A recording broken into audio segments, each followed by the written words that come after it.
ఓం శ్రీ మహాగణాధిపతయే నమః. అందరికీ నమస్కారం. ఈరోజు మనం మాట్లాడుకోబోయేది కుంభరాశికి సంబంధించిన అత్యంత ముఖ్యమైన విషయం గురించి. ఈ మే రోజుల్లో ఎంతో ముఖ్యంగా మీ యొక్క భవిష్యత్తు మారబోతుంది. మీ యొక్క చిన్న పొరపాటు పెద్దదానికి దారితీస్తుంది. ముందుగానే ఒక సంకీర్తన ఇస్తున్నాడు. మీరు దాన్ని గమనించి పాటిస్తే పెద్ద ప్రమాదం నుంచి బయటపడతారు. చాలామందికి ఈ విషయం తెలియకపోవచ్చు, కానీ మీకు తెలిసిందంటే మీరు చాలా అదృష్టవంతులు. అందుకే ఈ విషయాన్ని పూర్తిగా వినడం చాలా ముఖ్యం. వీడియో ఎక్కడ స్కిప్ చేయకండి, శ్రద్ధగా వినండి. వారు ఎంతో మంచి మనసు కలిగినవారు, ఎవ్వరికీ చెడు చేయనివారు, అందరినీ సంతోషంగా ఉంచాలని ప్రయత్నిస్తుంటారు. తమ కుటుంబాన్ని ఎంతో ప్రేమిస్తారు. కానీ కొన్నిసార్లు వాళ్ళ నమ్మకం, మంచితనం వల్లే ఇబ్బందిలో పడే అవకాశాలుంటాయి.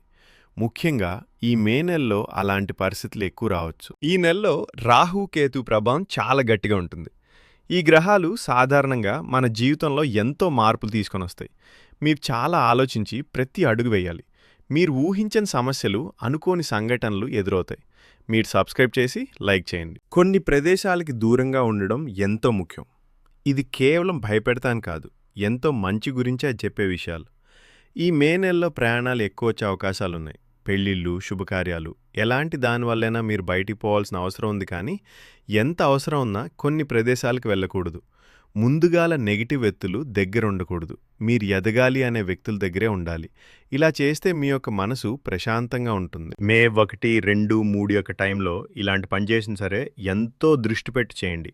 లేదంటే ఎంతో కుప్పకూలే అవకాశాలు ఉంటాయి. కానీ మీరు లైక్, షేర్, సబ్స్క్రైబ్ చేయండి. పార్ట్ 2 కోసం కామెంట్ చేయండి.